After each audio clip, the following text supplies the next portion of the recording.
પાટણ લેવવા પાટીદાર સમાજ સન્માન સમારોહ. પાટણ લેવવા પાટીદાર સમાજ દ્વારા ગંગા તીર્થયાત્રા અને ભાગવત કથાના સફળ આયોજન બદલ મુખ્ય દાતા મહેન્દ્રભાઈ પટેલ સહિત દાતાનો સન્માન સમારોહ યોજાયો. હરિદ્વાર ખાતે યોજાયેલ વડીલ વંદના 2 કાર્યક્રમના સહયોગીઓનું ખોડિયાર માતાના સાનિધ્યમાં બહુમાન કરાયું. સમસ્ત પાટણ લેવવા પાટીદાર સમાજ દ્વારા વડીલ વંદના 2 અંતર્ગત આયોજિત ગંગા તીર્થયાત્રા અને હરિદ્વાર ખાતે સંપન્ન થયેલ શ્રીમદ ભાગવત કથાની સફળતાના ઉપલક્ષમાં પાટણ ખાતે દાતા સન્માન અને આભાર દર્શન સમારોહનું આયોજન કરવામાં આવ્યું હતું. મોતીશા દરવાજા બહાર આવેલ ખોડિયાર માતાના સાનિધ્યમાં યોજાયેલા આ કાર્યક્રમમાં મોટી સંખ્યામાં સમાજના અગ્રણીઓ અને ભાવિકો ઉપસ્થિત રહ્યા હતા.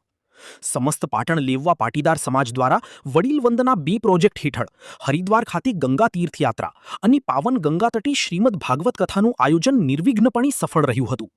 આ યાત્રા અને કથાના સમાપન બાદ તેના પ્રસાદરૂપી સહયોગી બનેલા દાતાઓ માટે પાટણના મોતીશા દરવાજા બહાર ખોડિયાર માતાના મંદિરે આભાર દર્શન સમારોહ યોજાયો હતો.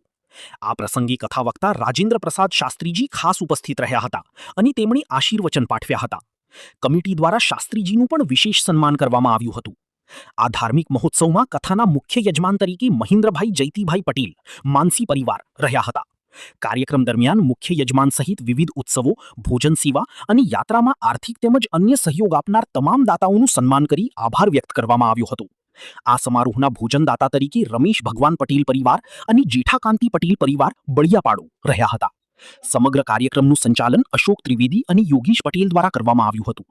પાટણ લેવવા પાટીદાર સમાજના લોકો આ સન્માન સમારોહમાં મોટી સંખ્યામાં હાજર રહી કાર્યક્રમને સફળ બનાવ્યો હતો.